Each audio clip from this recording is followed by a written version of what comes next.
Wait, it says it's streaming. Yeah, that's how That you didn't give me a heads up. well, that's kind of how it works when you go YouTube Live. And then I have to open a separate window. That's cool. Wait, it says it's streaming. Oh, now I hear me. All right, good. Essentially, Maria and I are working through some numbers on a contract that there's a couple contracts that she's awarded this week, some sole source stuff, and Jody, what's up? And so we're just going through the numbers together, and I thought, why not jump online and share with everybody? So we're gonna basically continue our exercise at the meantime while everybody can join in and watch and see what we're doing. So Maria just got 2 contracts yesterday, Monday, Friday. Yeah, One Friday, Friday one and Monday. Monday. Okay. All right. Cool. So, feel free to watch. Feel free to ask questions. We're gonna just, I mean, I don't know how exciting it's gonna be. We're talking about numbers. We're looking at Excel spreadsheets. We're doing some math. What's up, Teddy? So we were talking, and I was like, all right, let's just jump on and talk with some people. So, all right, let's go back to share.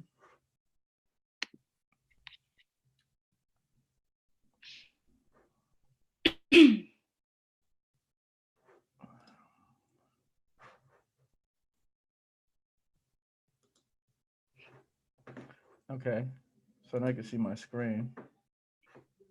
All right, cool. Dun, dun, dun. All right, now.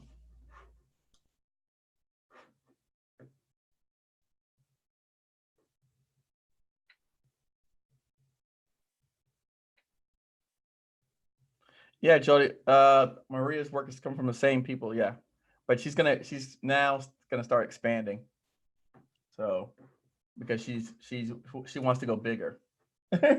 Yes. She wants to go bigger. My numbers are still small.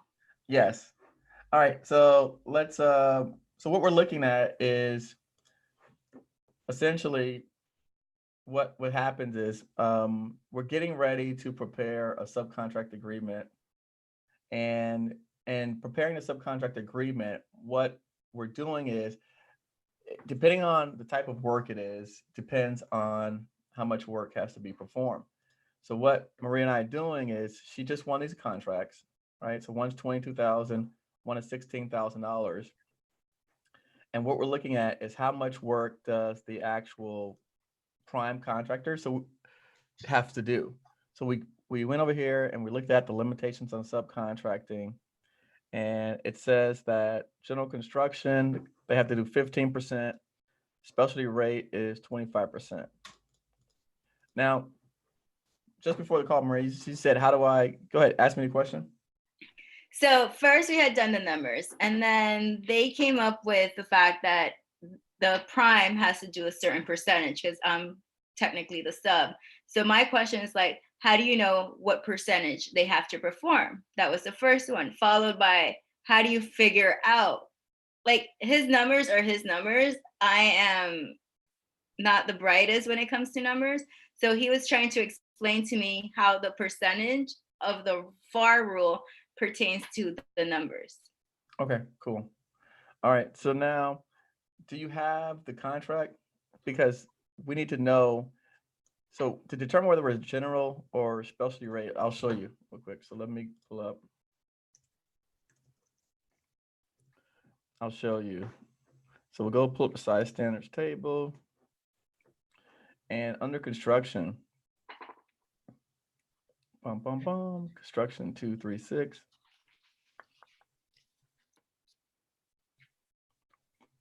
Okay. So here, Maria, see right here? Yes. Subsector, specialty trade contractors. Okay. So if your NAICS code for your contract is in a 238 number, then you're a specialty trade. If it falls underneath one of these 236 numbers, 237, which is a higher dollar amount, then you're general construction. So when we're looking at this. That it should be on my contract. What next It should code? be somewhere in the contract. Yeah, on the where you signed it at. It should be in that contract. While you're checking, I'm gonna check the YouTube video. What's up, Mo from DC?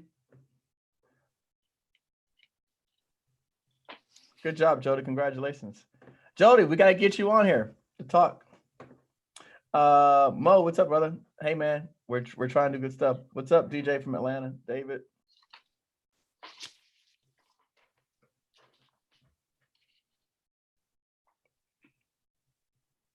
I don't see it. Look on the. Did you see where he signed in the signature box? Yes. Okay, look in that on that page where the signature box is. It should tell you where RFP is, the number, and all that kind of stuff. It should tell you. It should say the next code.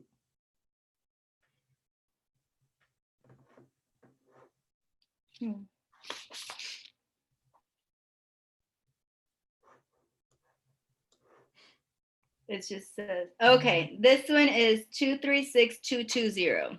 All right, so now 236220, right? So that means general construction. So on that one, all we gotta do is 15% of the contract.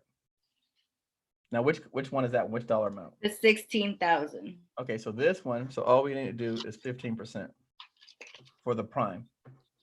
So that's 2,400. Now, what about the $22,000 one? That's the one I'm looking for. There are two different papers. There are two different forms, looking forms, which Okay. is funny because they're the same award. More. Oh, this one says negotiated. Oh, nice. That's Very exciting. nice. Nice.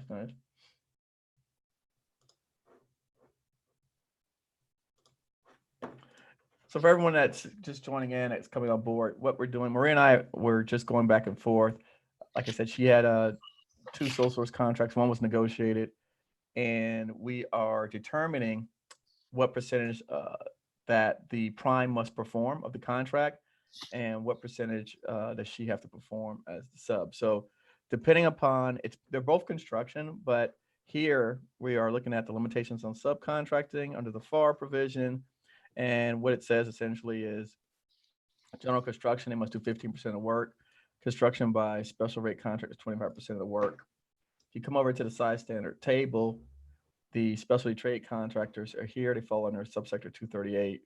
And that's how you figure out essentially whether you have to do 15 or 25%. And again, we want to be compliant, right? We don't want to trigger any alarms, and we want to continue getting contracts.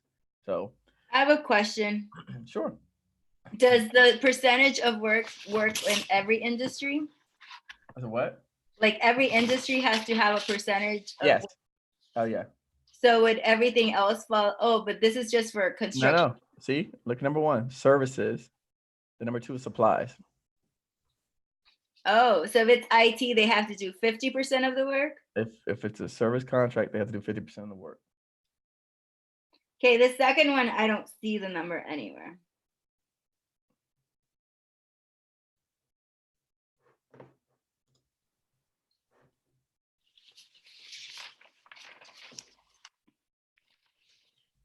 Nope, no number. No number? Mm-mm. Now, the second one's the bigger one. So I'm going to assume the second one is probably the same as the first. But we're going to have to, we're going to have to make sure. Okay. So let's look at it. Okay. So here you go. So that is the percent of work that needs to be performed by the prime. Right? Okay. All right. So okay, the numbers make sense. Okay, got it. Okay. So now where do you said they have to perform that amount of the contract, but how do you determine that's the amount they did? Because essentially they can't, so they can't pay out.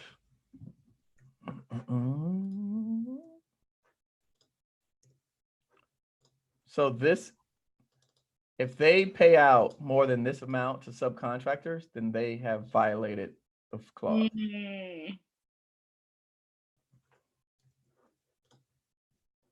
Same thing here. So when they go out and let's say someone's looking at their books and they wrote, say, $20,000 out to subs or to a main sub, right? Then they didn't meet the 15% requirement. Oh.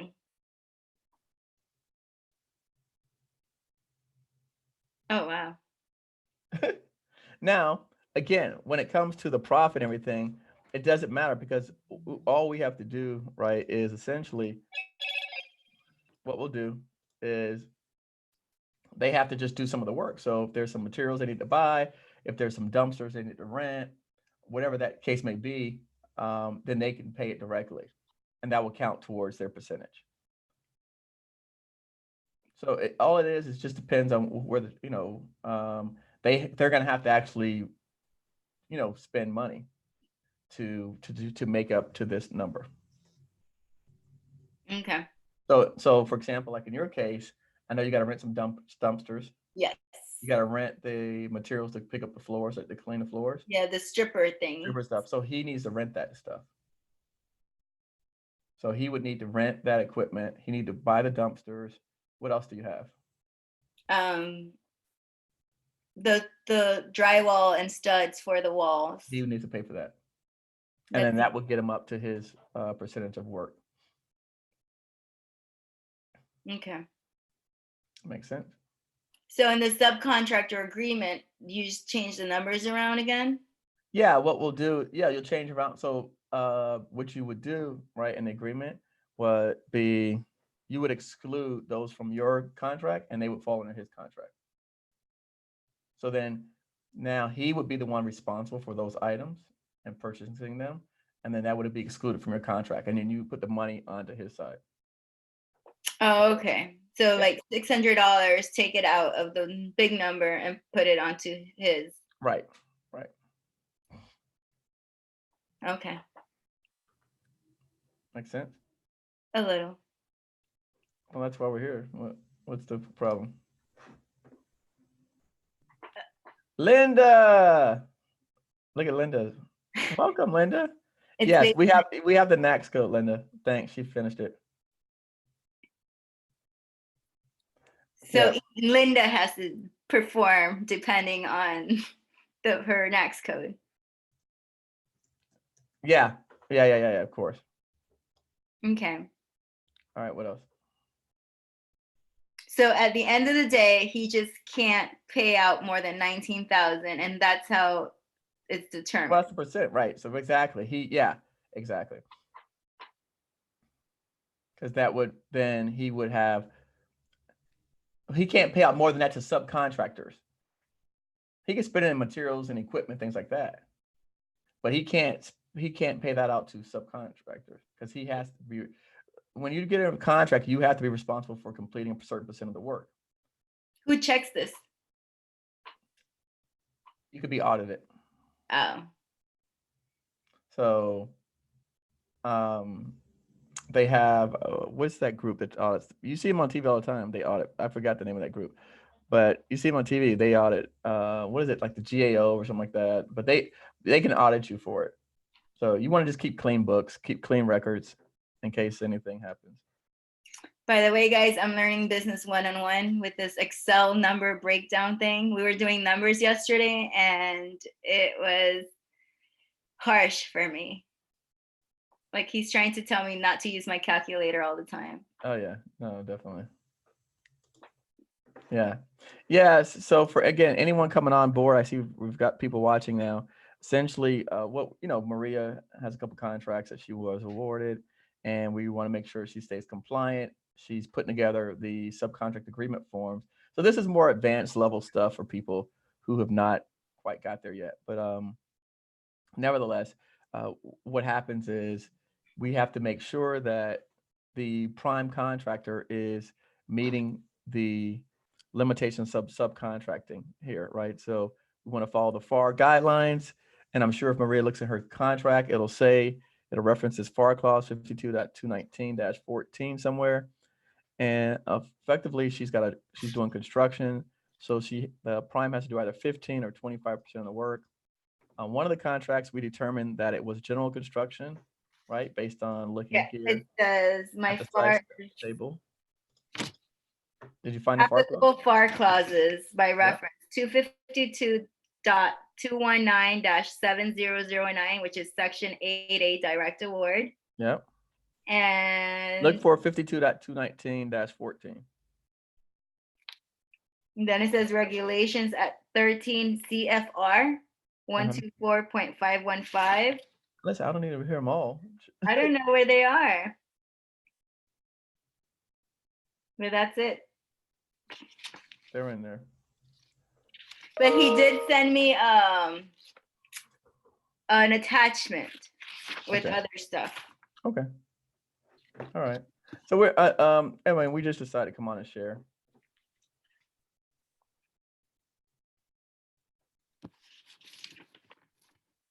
So we just decided to come on and share. That's all.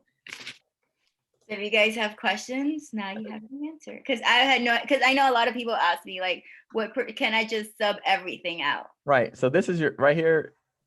You know, matter of fact, I'm gonna put this in the chat so everyone can have it and they can reference it. So no, you can't. And again, particularly, so this talks about the clause part, multiple work contracts when set aside for small business concerns, or 8A. This clause does not apply to unrestricted. So again, if it's an unrestricted contract, this doesn't matter. But most of us are dealing with small business type contracts. In Maria's case, this is what applies. So real life situations that we're going through. All right, what else? What else did we talk about yesterday? Not yesterday, we're talking about today. No, yes, but when we were doing our numbers yesterday. Well, the numbers we're looking at the profit and all that kind of stuff. But what do you have? What about this particular scenario that we? I think mine was just that, like, how do you determine where your numbers came from, and then going between how do you prove it? Oh, well, again, I mean, if they go back and they audit your books and you show that you wrote out $19,000 to subcontractors, then you more than that, then you didn't perform 15% of the work. Okie dokie. So, I mean, if you go back and you say, on this job, I spent 18,000 on subs, then you're compliant. Mm-hmm.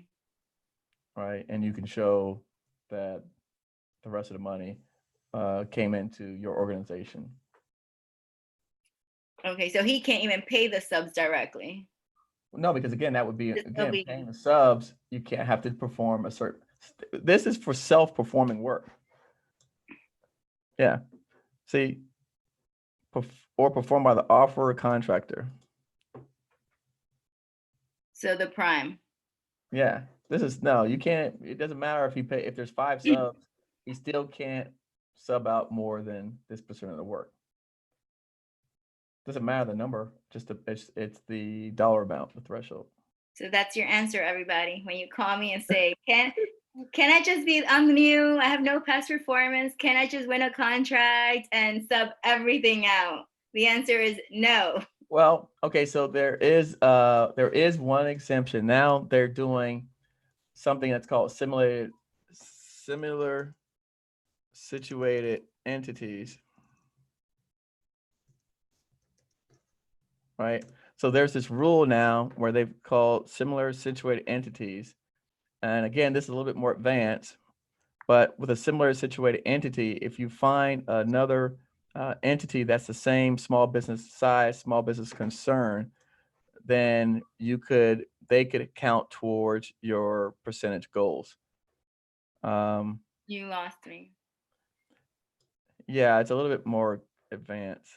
Because you're saying if they're the same thing as me. For example, in your case, right, if this is an 8A contract, if you found another 8A small business, then the percentages, they could help you meet that 15% goal. But what if it's a regular contract, just a small business set aside? So again, similar situated entities means that the entity has to be the same as the contract. So if it's small business, then they would have to be small business. If it's hub zone, it has to be hub zone. So it's the same. That's why it had to be similarly situated. Oh, so that makes it easier. So yes, you Right. can sub everything out if it's just a small business set aside. But it would have to be to another small business, Well, right? yeah, I guess because of all of my Oh, look subcontractors, who we pull up, co-prints. I guess because all my subcontractors are small businesses Yeah, for me. but again, you're if it's an 8A, they would have to be an 8A, or if it's hub zone, have to be hub zone or service disabled, which makes it a little bit more challenging. Yes, Alexis, these new things can be challenging because remember, guys, I came from no business background, like nothing whatsoever. I thought even getting a business name was like out far reach for any person until I discovered all you have to do is go to Sunbiz and register, and poof, you're there. So numbers definitely confuse me. I am not a numbers person. All right. So that would be the only exemption to that. But again, most of the people, I think, where they're at is, just trying to figure out how to get their feet wet. So this doesn't apply. Yes, but like I'm asking just because I get that a lot. A lot of people Oh, want of to course. come into the space, and that's the first thing they ask me. It's like, oh, I don't do, let's say, landscaping, but can I just get this contract and sub it out to a landscaper? Yeah, no, I get it. And again, and when you talk about landscaping, right? So that's a services contract. So you got to do 50% of the work on that, that could be tough. Okay, so by the way, Superman Jordan asked, what's a book on bidding? What I would say, Jordan, I actually just interviewed a guest yesterday for the podcast. And, one of the things that we talked about is if you don't know how to price your job or bid your job, probably it would be best to work with a company who has experience in that so that you can learn how to price and bid a job, because there's estimating is more of an art than a science. So to learn how to estimate and price jobs is really challenging for people. And so I would say definitely that's something that you want to do, learn from an actual company who has experience. It's hard for me to teach someone how to estimate because again, there's so many facets of contracting, right? There's okay, so you're in the municipal trash industry. Um, Jody's doing construction. I'm doing construction. Linda is doing IT services. Some other people are doing software development. Other people are providing FTEs to the government. So there's just so many aspects of pricing that if you don't understand your numbers and how to price it, it's going to be really difficult to compete, with other people who are really good at this stuff. Obviously, there's ways to learning it, but I think probably the best way would be to work with a company who has that expertise and has that experience, and then learn how they price their numbers, right? So get some of that knowledge from them. Yeah, 1099. Mo, welcome to the show today. Awesome. By the way, I'm so happy that we've got people here at 1:30 in the afternoon. So that's great because I joked with Maria about going live in the middle of the day, and it seems like it's probably a good response. Now, someone had another question before I get to Mo. Queen of Zion. I keep forgetting who that is. That Queen of Zion person. She's out of Texas. Oh, okay. All right. So let me first do this. Let me stop sharing because this is very confusing for me, seeing that screen with all the windows through it at the same time. Now, Queen of Zion, so true. Keeping the books right is a must. Yes, exactly. Correct. Keeping the books is a must. I agree 2000%. They use an IMI spreadsheet for that type of listing. Can't you make a list to show your payroll and hours?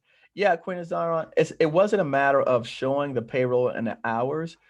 What we were doing is, in our particular case, we have a company that essentially um, they're not going to be performing much work, but we still want to keep them compliant. So yeah, so they on this particular project, the majority of the work is specialty trade type of work. So for example, we have certain people that are going to come in and do the carpet. We've got certain people that are going to come in and do the doors, things like that. So in that particular case, how do we remain compliant when essentially, we're basically hired, we're going to be subbing out the majority of the work. How do we still remain compliant in this contract? And so that it wasn't a matter of just keeping, showing the payroll and the hours, because a lot of these guys, we hire them for what we call one-off projects. So we hire them for a one-time project, and then then next time we need a door replaced, then we call them for the door. And that's kind of the way construction works, right? You don't put someone on your payroll that we're not hiring handyman. We're hiring people that are like specialists at this stuff. So definitely that's kind of the situation we're in. Dun, dun, dun. Does 1099 count as subcontracting? Yeah, Mo, I would say yes, because remember the definition of a 1099, right? By statute is what? They're an independent contractor. So you can't pay them as an independent contractor and try to count them as an employee. That you're gonna either have a problem with your contract, or you're gonna have a problem with IRS, whichever one you want to pick. So it's like, who you want to fight your battle with, but Mo, one of the things that I tell people, and this is something that people can do, when we were in that situation before, and let's say I'm going to give a scenario. Let's say that you have, and I like landscaping. Ray, welcome to the party. And so I have landscaping. Let's say we have a landscaping project, because landscaping falls under services. Oh, I stopped sharing. Hold on. Let me share this window. Okay, so let's say that I have a landscaping project, and landscaping falls under services. So we've got to perform 50% of the contract for that services, right? So now, sorry guys. So in that particular scenario, what you would do, or what we've done in the past, is if you're going to hire a landscaping company to do the work, and let's say you can't meet the 50% of the goal, one of the things that I would encourage people is to essentially hire employees from that landscaping company onto your payroll, using a payroll company, Ray. Using a payroll company, I would say hire the landscaping company, hire their employees on your payroll, on your books, so that way that you meet the requirements, right? So now what happens is, let's say the contract is $10,000 a month. So you've got to do $5,000 a month worth of that contract. So I would hire enough employees underneath that contract, right? Underneath my books, so that way I'm now meeting my 50% goals. And so the landscaping, it's the same landscaping company is doing the work effectively, but now the persons that are doing it for that company that would normally be on that project, they would go on your payroll instead of the landscaping company's payroll. And that's how you can meet your 50% objective. And so that's definitely there's ways to get around this. And again, the big companies do this all the time. If you're in this space long enough, you'll see people jump ship from company to company.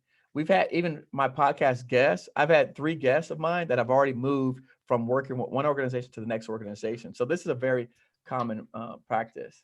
So again, yes, Queen of Zion, definitely. It's easy when you run a payroll company, because then you don't have to worry about the stuff. Like the little extra fee that you pay to run through a payroll company will simplify your life 1000%, will make it easier when it comes to doing your books. Like when you give it to your accountant with the payroll company, they're going to give you everything that you need.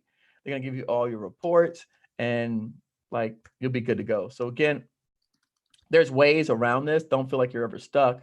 But one of the ways that we've done in the past is we just hire whatever company we're going to use. They're going to put, let's say they put their project manager out there, and they put their best people on our job, especially if it's, it's going to be let's say a 12-month project.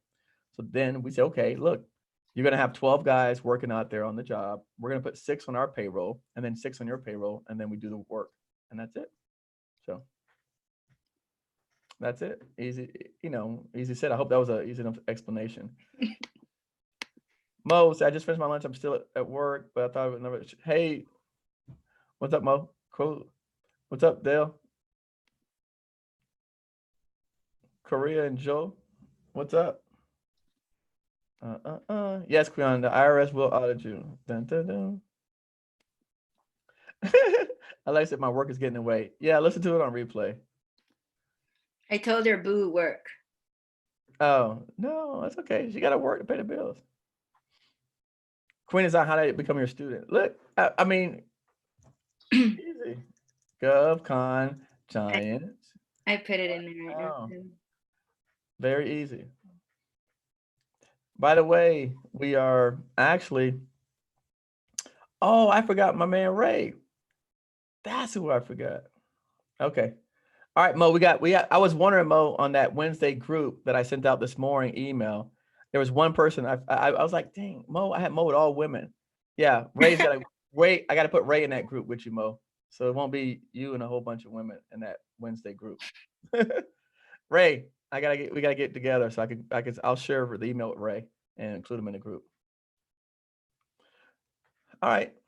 Well, like I said, we were just doing some exercises today, and when there's a chance to share, we're gonna share. I should have went on yesterday when we were doing all the numbers, and I said it to Maria. I was like, man, I should have went live yesterday when we were actually doing the numbers.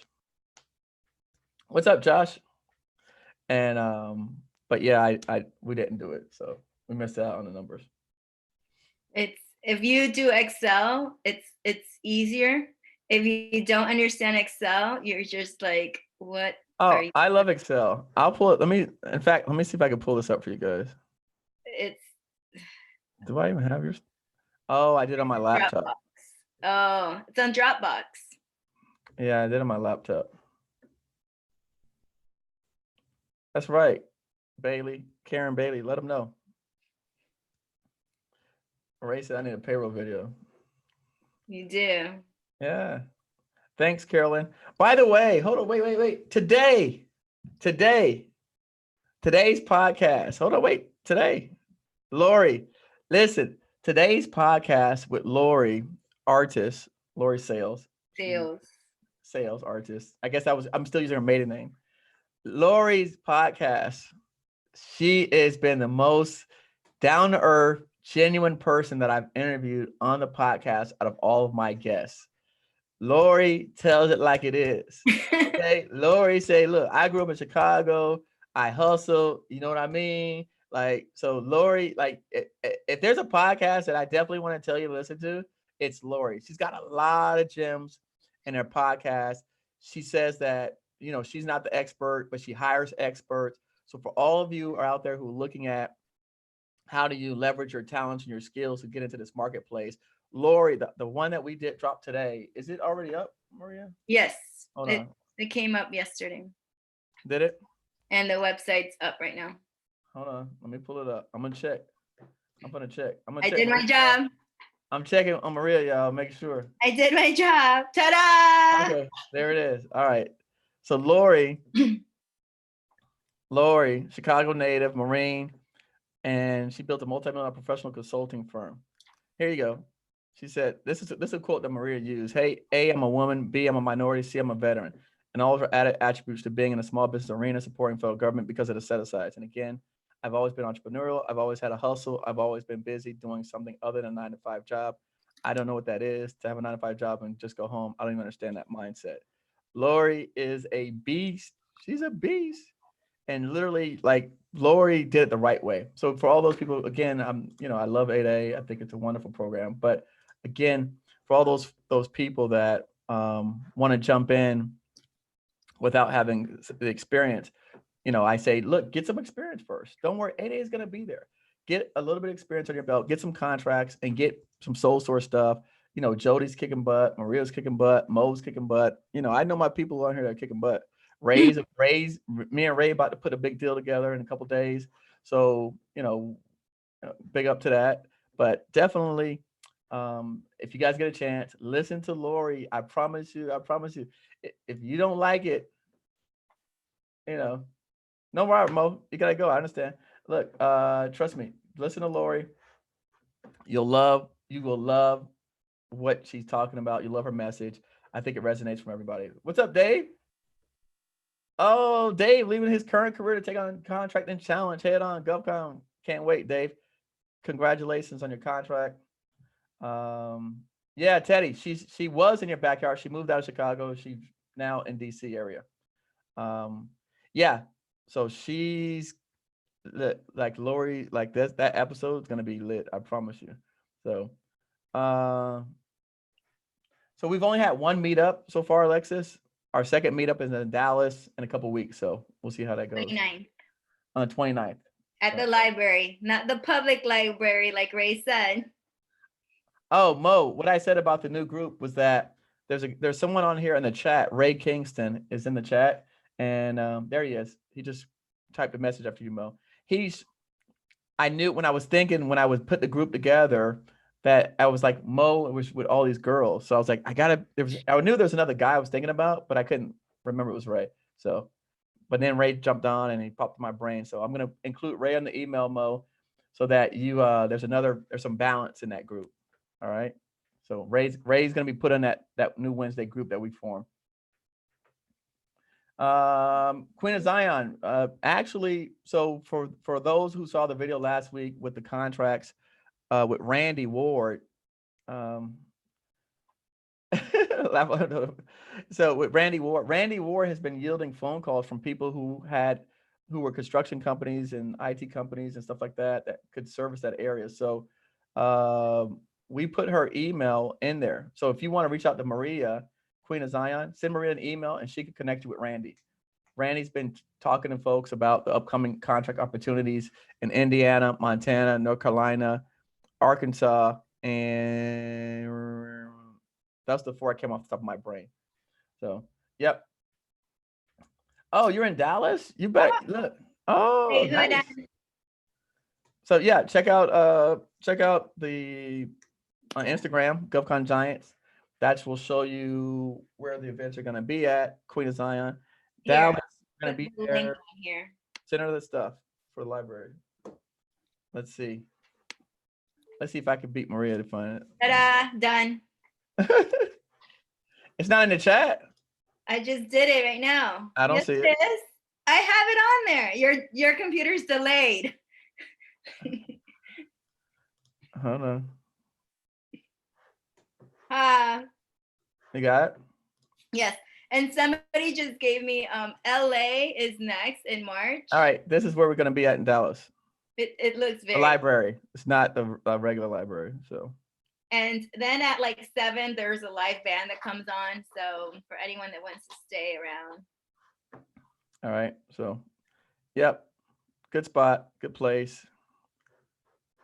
So we're going to make it fun. And one of our podcast guests is going to be there. So it should be cool. Lots of fun. Good stuff. Looking forward to it. In fact, actually, my buddy called me this morning. Some of you have been reaching out to my friend Paul on LinkedIn, which is cool. And he called me and asked me about showing, but they're going to be out of the country during that time.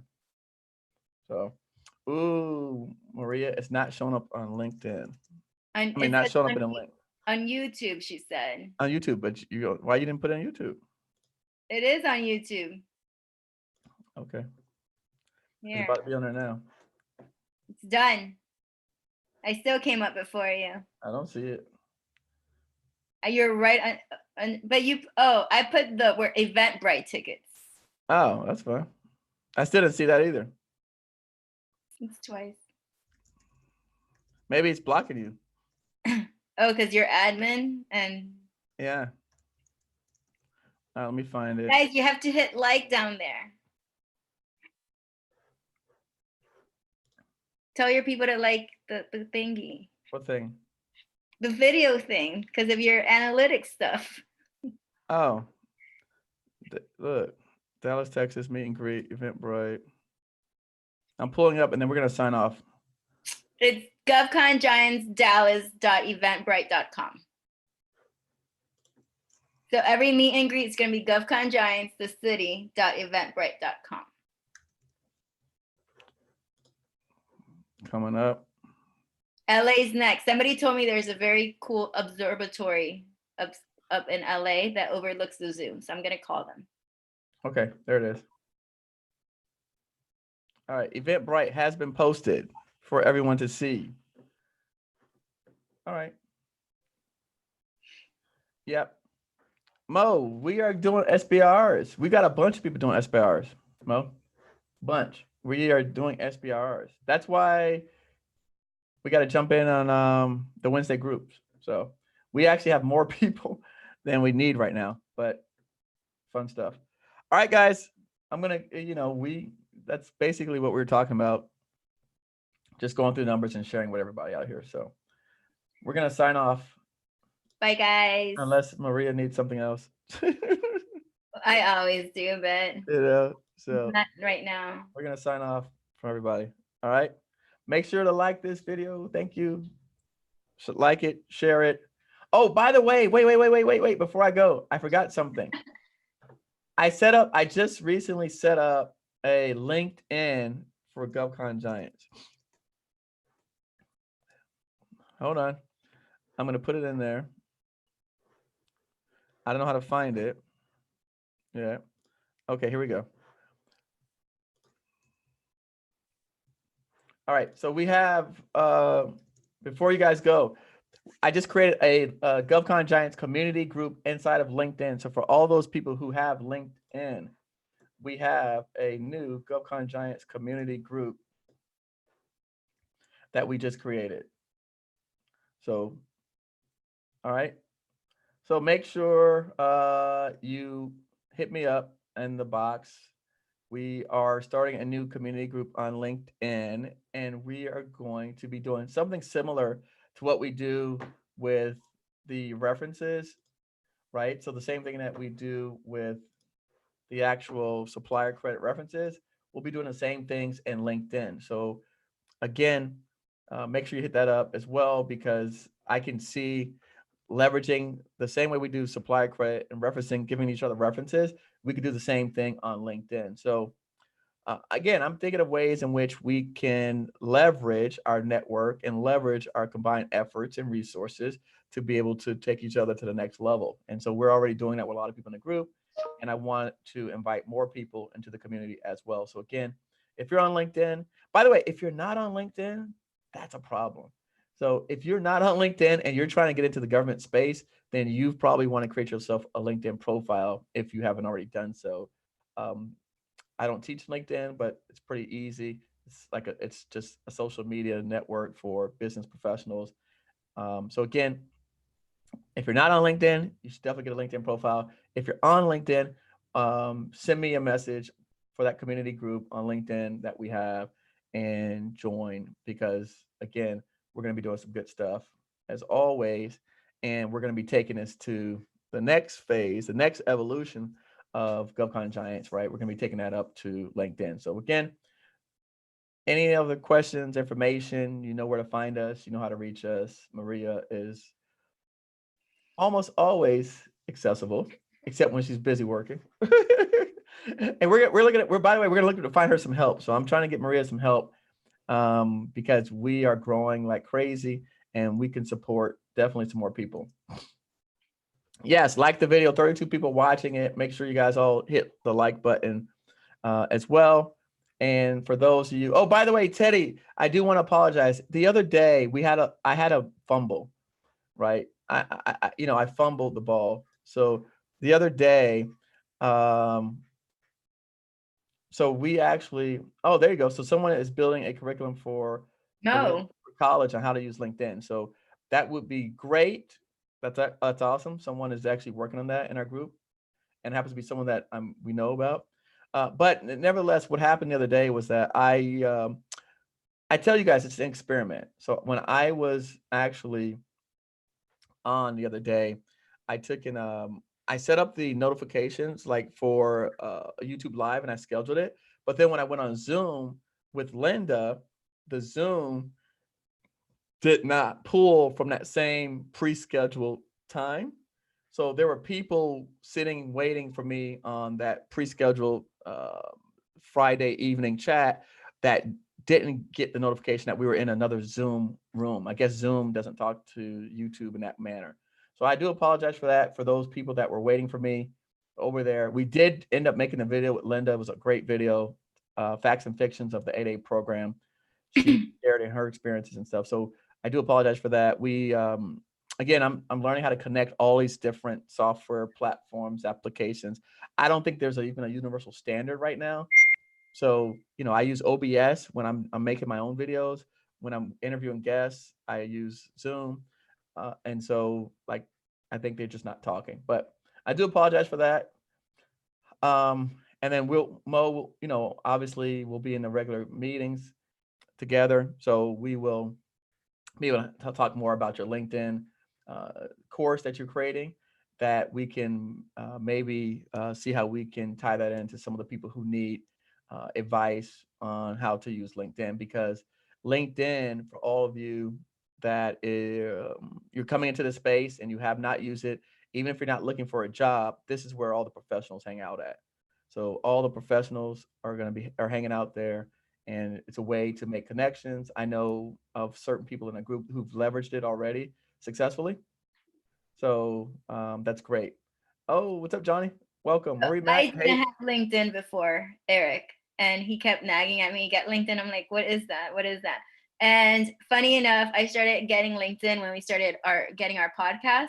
So some of our guests do come from me making those connections on LinkedIn. And that's absolutely. where I find and search for them. I use the search words like 8A, SBA award winner, and that's how I get connected to them and take it on from there. And So I think Mo and some other people I know of, like particularly, they've reached out some of our podcast guests via LinkedIn, and they've been able to set up, one-on-one calls with them. Some of our guests in the past. So again, we have, and I keep saying this, we've had some really good podcast guests on that, they've covered pretty much all facets of business and industry at to this point. So, when people ask me specific questions about IT or things like that, like, there are guests that are staffing firms. There are guests that are consulting firms. There are guests that are construction firms. There's guests that are IT firms. We've had guests that cover all facets of business. And so again, that's why I do this, right? So that you don't always have to turn to me directly, like Eric Coffie, as the resource. I put all of these resources on the table for all of you to have free of charge, so that you can, whenever you need something, hopefully we will have that area covered. And even if we don't have the area covered, if you go to our website, you click the little box, you can actually leave a question right there on the box, so that we could cover that in future episodes. So, oh, look, there you go. Mo just said D saved us 10K after speaking with her. So look, and in fact, someone in our group, literally, I asked, they asked about the, so D, he's talking about D Kivett, and someone asked me about some type of certification that D did. And I said, why are you asking the group when we have an expert that's already connected to Govcon Giants that you can tap into?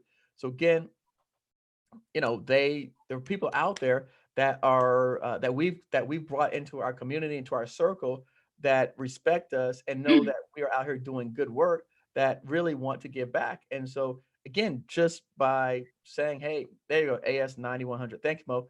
Just by reaching out to them and saying, hey, I heard you on the Govcon Giants podcast, I had some questions. Most of the time those people are they're responding back. So again, I have seen that more times than not, and I've said it before, and I'll say it again. What's up, Tracy Hill? Nah, man, thank you, brother. I'm putting in the work, man. I'm grinding. I'm just, the only difference between now and before is I'm just sharing more of what I'm doing as I do it. So, we're doing some really good stuff on our end. So, but yeah, absolutely. Hey, listen, thank you guys. Thanks for all that jumped on. Thanks for watching. Hopefully that you didn't miss the beginning of the conversation. We were just going through some numbers with Maria. She won a couple sole source contracts, and she was wondering, how do we're getting ready to put together the subcontract agreement, and now is where the rubber meets the road, right? So we've got the contracts. Now we're figuring out the money side of it, and I want to share in the beginning what we were looking at in terms of how do you determine the actual amount of the work that has to go to the prime versus the subcontractors, and how do you stay compliant with the FAR's federal regulations. And so that's kind of the beginning of the video and what we talked about. So for all of those coming on now, that's what you missed in the very beginning. And so again, go back and watch that if you are in that particular situation. But again, as always, we will be sharing more and more content more frequently, and we will be putting a team around. Maria, call Yes, Maria Mack, please. She just put up yes. a message. You know, man, why you keep Marie Mack keep sweating like that? Call her. Hey, Michael Madison, no problem, man. That's what we're here for. All right. So, yep, I do have a passion for this, as you guys can see. I stopped beating on tables because people told me I was beating on tables too loud. But we do have, like I said, we've got some stuff going on. It's ringing, but it's not her. Okay. All right. Well, all right. Well, listen, I've got some things to do, and I gotta grab some grub. So thank you guys so much. Be good. Take care. Bye, guys. Enjoy your week.